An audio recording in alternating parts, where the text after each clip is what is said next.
Jadi setelah aku turun dari Gunung Lawu, beberapa hari kemudian itu ada orang yang meninggal. Jangan ikut-ikut tren lah. Kalau kita ngikut-ngikut tren mah ujung-ujungnya pasti kesakitan sendiri. Iya.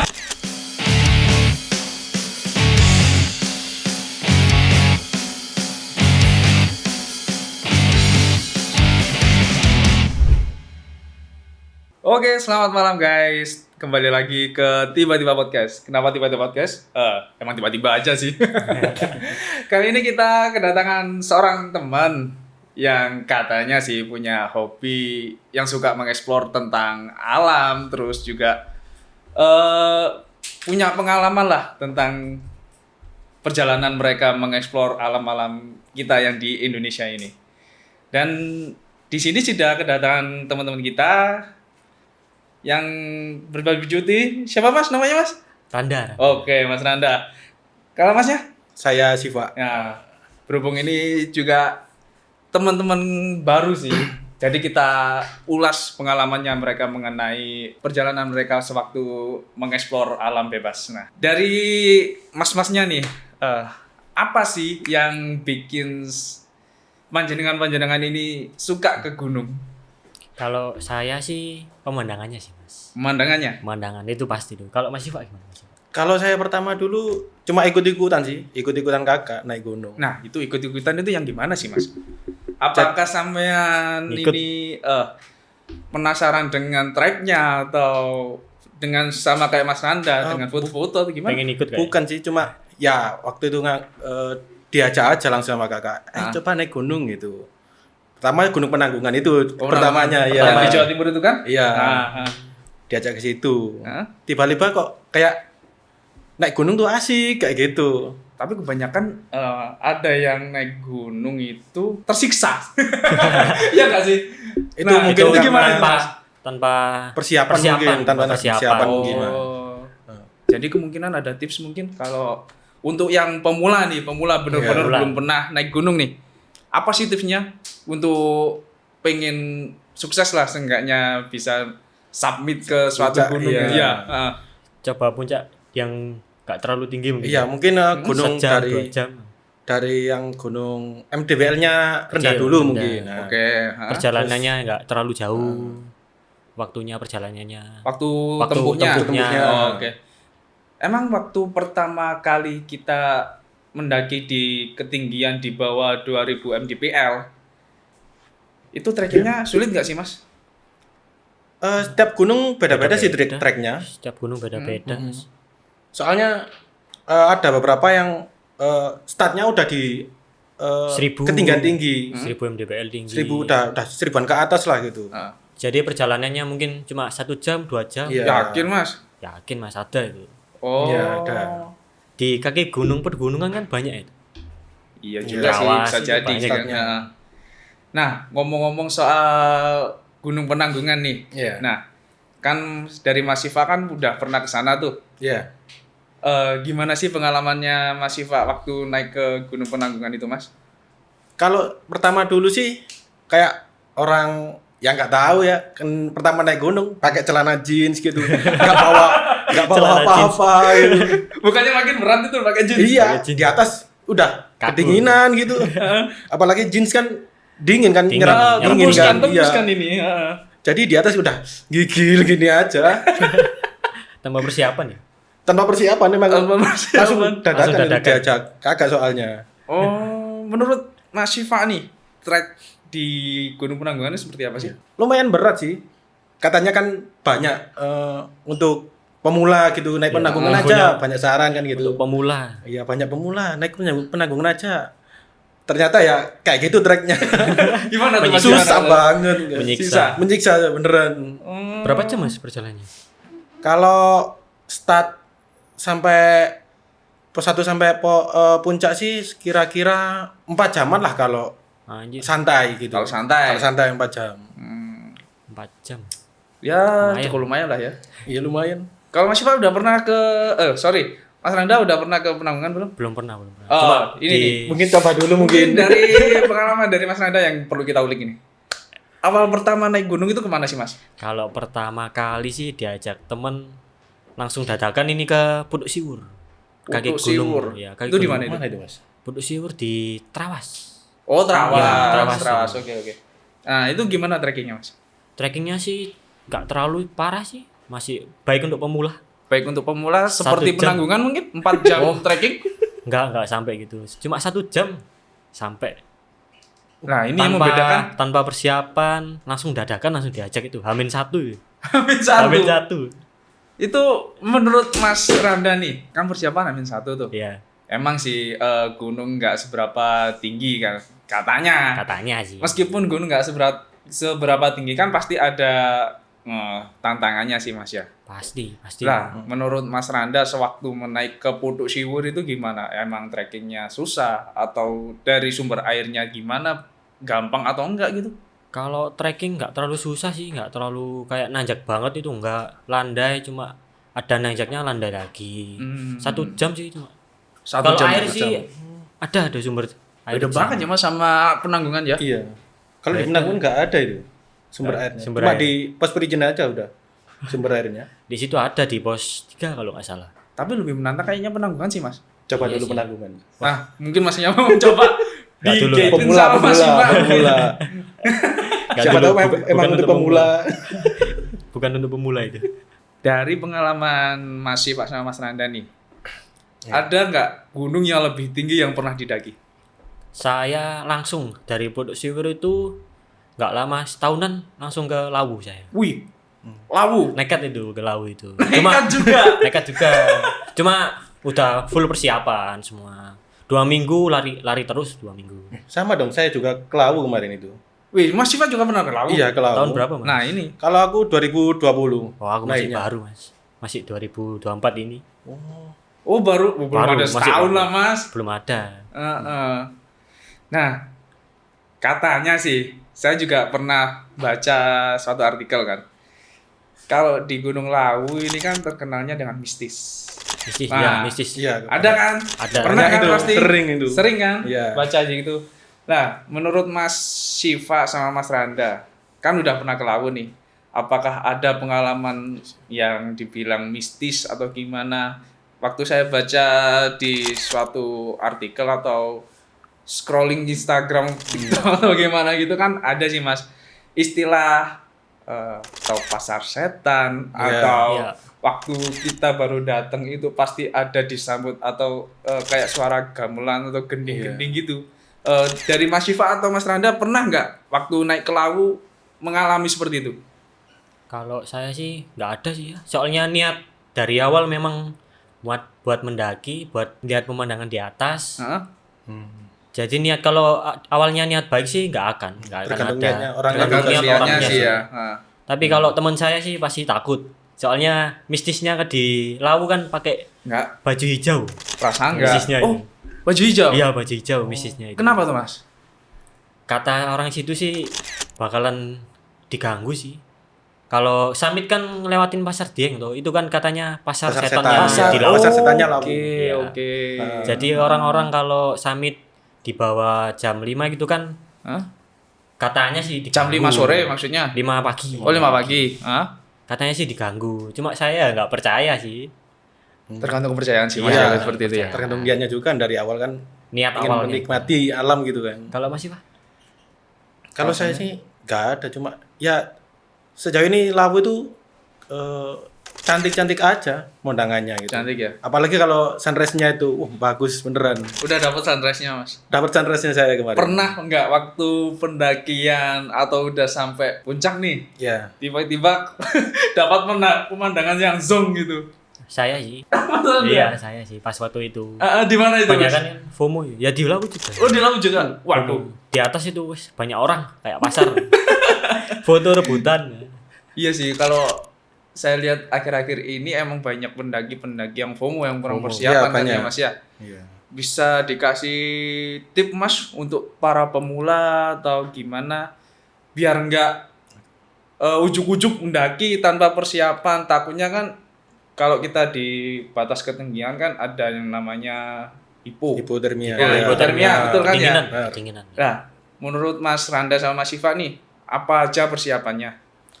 Kalau untuk persiapan naik gunung itu yang pertama jelas fisik dulu kan, Fisik karena harus dilatih. menguras banget tenaga itu. Mm-mm. Dibutuhkan bener tenaganya. Mm-mm.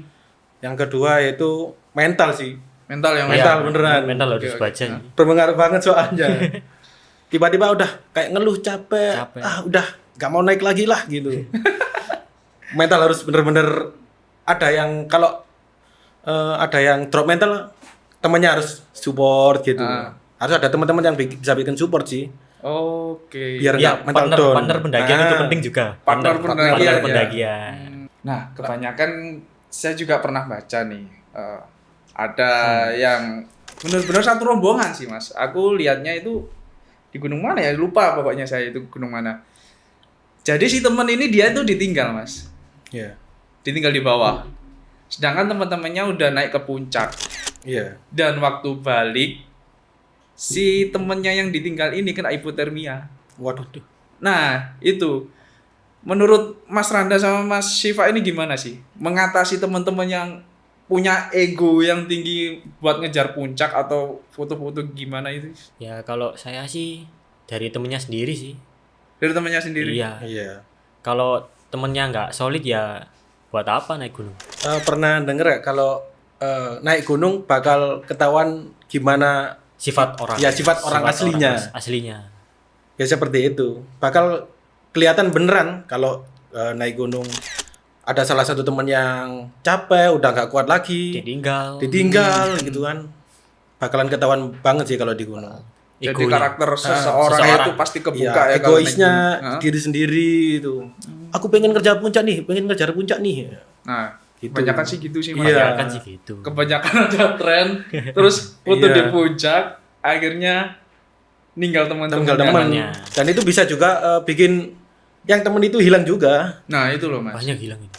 Kan kebanyakan kan Bisa hilang iya. Karena dia ditinggal itu bisa terus udah ditinggal nggak tahu pengalaman juga baru tentang explore juga ngasih 0 gitu. Terus cuma ikut-ikutan aja. Itu bisa menyebabkan hilang juga. Mungkin ya dari faktor kelelahan kayaknya ya. Bisa jadi nah, sih. Kan kita ulik nih waktu teman-teman kita kelelahan. Pasti kan ada ego yang ayolah tang puncak kurang didik iki. Biasanya kan gitu kan. Puncak kurang 5 menit. Penyemangat. Tapi ada satu teman, satu atau dua orang lah, contoh. Sik ta, aku iki jek pegel banget, sik enten ono dilupo. Nah, cara mengatasi seperti itu gimana sih, Mas?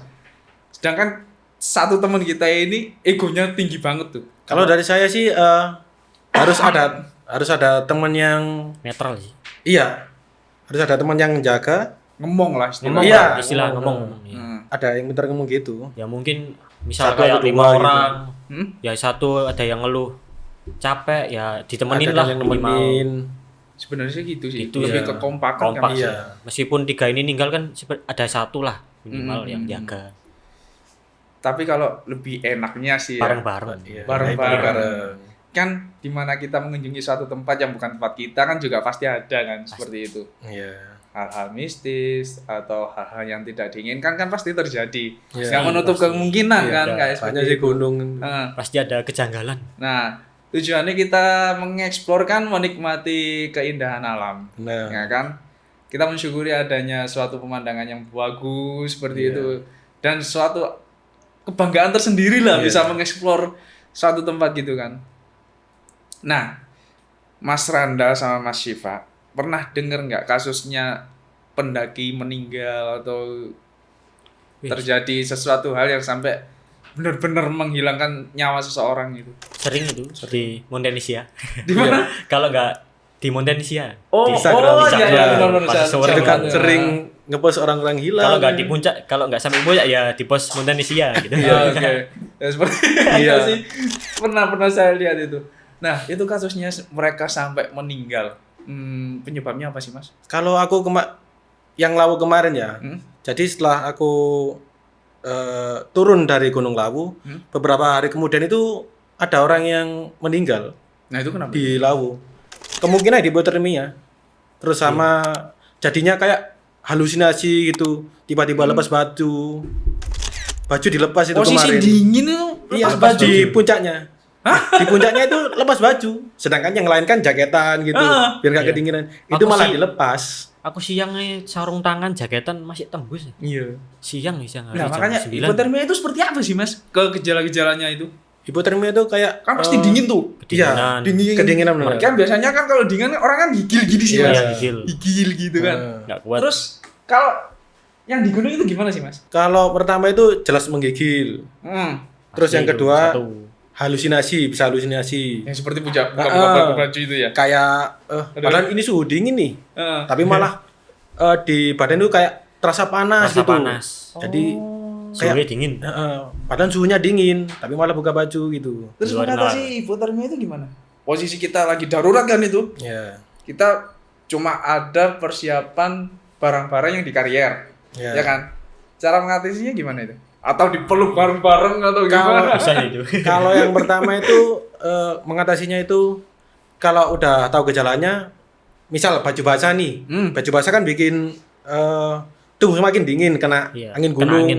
Itu sebaiknya ganti baju dulu, setelah itu masuk ke sleeping bag. Oke, Ya, untuk menghangatkan badannya. Terus bisa juga mengatasinya kalau udah kena hipotermia itu Aluminium blanket. aluminium. Kalau ada sih. Aluminium black. Tapi- oh, ya tahu. Aluminium Tahu. blanket. Semacam kayak plastik kan? Plastik, Mas? tapi yang Aluminium di foil. Betul. Dari Mas Syifa sama Mas Randa nih, ada kok suatu komunitas sendiri yang Mas ikuti untuk mengeksplor alam di Indonesia ini atau emang keinginan sendiri gitu? Kalau aku sih nggak ada sih. Nggak Nggak ada ikut, ya? nggak ikut komunitas. Iya sama kayak Cuma saya juga kayak- nggak ada. Ya pengen naik gunung. Itu aja. Pengen ngisi waktu Isi juga di waktu, waktu. ya. Iya, Sama sama refreshing gitu. otak. Iya. Biasanya kalau FOMO zaman sekarang kan patah hati. Oh iya sih, banyak itu Mas. Empat hati ke gunung. Banyak Pada itu, di banget gunung. itu. Kebanyakan ya itu kan anak-anak FOMO yang sekarang itu yang kurang persiapan kan yang Iya. bikin bahaya di gunung. Iya. Toh juga pasti ya nggak menutup kemungkinan pasti nyampah di gunung kan. Pasti itu. Kayaknya Nah, itu. kebanyakan sih yang tak lihat dari sosial media sih seperti itu. Mungkin ada tips nggak bagi orang-orang yang FOMO-FOMO ini nih, biar nggak nyampah di gunung atau sekedar meramaikan suasana. Meramaikan suasana. Tipsnya sih jangan ikut-ikut tren lah. Iya. Jangan ikut tren ya. Jangan. Kalau kita ngikut-ngikut tren mah ujung-ujungnya pasti kesakitan sendiri. Iya. Harus ada persiapan yang matang gitu. Iya. Harus Persiapan benar-benar harus siap matang. gitu. Menghadapi skalanya. Saya awal-awal ke Lawu juga gitu. Lawu ini bagus. 3.000 menantang nih masih. Menantang pasti ya. Dari lama udah persiapan lari 2 minggu. Beli alat-alat. Pas nyampe sana puncak nyesel akhirnya. 9 jam perjalanan sia-sia puncak. Nah, Rame. bagi Remedi tuh. Remedi harus remedi. Remedi. harus ke Lawu lagi berarti Harus tahun Lawu ini. lagi. Perkiraan tahun ini apa tahun depan, Mas? Ya mungkin tahun depan kali. Tahun depan mungkin ya. Tahun depan lagi. Kalau aku yang kemarin remedi itu Gunung Buddha. Buddha. Buddha ya. Buddha, setahu saya di Batu kalau Di nggak Batu, salah. Di Batu kan ya? benar, di Batu. Batu. Pengen Jadi- ke situ sih. Coba aja. Jalurnya enak. Tapi sekarang jalur dari Simaksi dari pos perizinan ke pos 1 sekarang udah bisa naik ojek gitu. Kalau saya dulu belum. Berapa jam Mas dulu? Harus naik ojek. Enggak. Harus naik ojek. Jadi dulu itu belum ada ojek dari pos Dari perizinan pos- ke pos 1. Enak. Oke. Jadi harus jalan kaki. Tapi sekarang yang terbaru itu dari pos perizinan ke pos 1 bisa naik ojek. Berapa itu, Mas? Kalau Lumayan pasti. lumayan sih kalau harganya. Lumayan ngecek pas ini kayaknya. Iya. Sampai 50.000 enggak? Tergantung porsinya. Kalau rata-rata sih segitu. Pos 3 ya? Enggak, Ojek ya? Enggak sampai. pos 1. Pos 1. Pos 1. Nah, dari Mas Randa sama Mas Syifa nih, ada keinginan gunung yang belum didaki dan pengen didaki itu kemana? Ada. Di mana itu, Mas? Aku ada 2. Oh, ada 2. Oke. Iya. Di mana? Aku ke Semeru sama Rinjani. Oh, Semeru sama Mas Rinjani. berarti. Sama. Sama. Wah, mungkin bisa bikin jadwal nih. Kalau bisa saya diajak. Boleh. Ayo Mas. Mungkin dari Mas Randa sama Mas Syifa nih, pesan-pesan buat teman-teman yang mau mendaki dan sudah berpengalaman mendaki. Mungkin yang bermanfaat buat teman-teman yang baru pemula nih, lebih ke pemulanya itu. Mungkin bisa kasih tips, Mas. Ya persiapkan mental, persiapan buat mendaki, persiapan fisik juga. Fisik itu penting, fisik. Fisik. Terutama fisik sih. Terus Kalau alat-alat bisa, mendaki bisa, alat-alat bisa menyusul lah, bisa nyusul nyewa bisa. kan. Banyak ya? Banyak yang Banyak, nyewa sekarang. Banyak ya? yang nyewa. Jadi ada satu rental outdoor gitu Iya. ya? Rental outdoor. Oke. Yang penting kalau ke gunung itu jangan buang sampah sembarangan. Nah, itu paling penting itu. Bikin apa ya? Bikin pemandangan yang awalnya kayak Bagus. wah bagus gitu. Terjaga, Tiba-tiba ada sampah. Sampah. Wah, kayak bikin dilarang nyampah lah. iya. Jadi gini Mas, kan kalau kita naik gunung itu kan pasti ada persiapan yang paling penting kan tentang logistik nih. Iya. Nah, ada tips nggak kalau kita naik ke gunung itu lebih baik bawa ini aja loh, lebih enak masaknya, atau bawa mie instan atau gimana, Wah, sarden atau jangan. gimana gitu. Lebih enaknya itu gimana sih Mas? Biar tenaga itu kita nggak gampang habis, terus kita juga nggak gampang kehausan juga. Itu ada tips nggak dari Mas? Dari segi logistik nih, logistik. Logistik sih jangan bawa mie lah. Apa? Jangan bawa mie. Kenapa Iya. itu Mas? Supaya Kenapa? kami itu buat sampingan aja. Buat kalau sampingan nggak ada boleh. nasi, ya. Satu Oke. dua gitu. Nah, Nasi harus nasi. Nasi. Wajib itu nasi. Kan nggak ada magicom tuh Mas. Bisa nggak masak? Bisa. kalau Kan bisa bawa masak nesting. nasi. Oh, pakai nesting Ya, berarti pakai ya. nesting bisa. Oke. Nah, iya, cukup menantang juga sih kalau ke gunung ini ya. Oh ya kalau masnya pernah naik Kemana gunung aja? nggak ini? Hostnya ini gimana ini? Mungkin kalau saya sih beberapa sih Mas, makanya kenapa saya mengundang rekan-rekan di sini kan saya juga pengen mengulik gitu. Bagi saya juga persiapan juga sih kalau emang ada niatan ke gunung. Kemana tuh? Nah, kurang tahu sih. Apa rahasia? Kemana. Masih rahasia. Mungkin bisa Next-nya mau kemana? ikut jadwal dari Mas Randa sama Siva ini. Apa mau Rinjani langsung? Mas. Kalau ke Rinjani itu udah lebih dari 2000 mdpl kan? Sedangkan saya juga belum pernah. 3.000-an. 3.000 kan? 3.600. Ya sekitar 3.600 tuh. 3.600-an, ya. Oh, oke. Mungkin cukup sekian dari bincang-bincang kali ini. Saya juga merasa berterima kasih nih Ya, saya makasih. Makasih juga, Mas. Randa Sudah. sama Siva. Kenapa buat saya motivasi buat ke gunung ini nanti. Oke, cukup sekian rekan-rekan dari Tiba-Tiba Podcast. Terima kasih sudah nimbrung di sini. Jangan lupa tunggu channel-channel kita selanjutnya. Terima kasih. Selamat malam.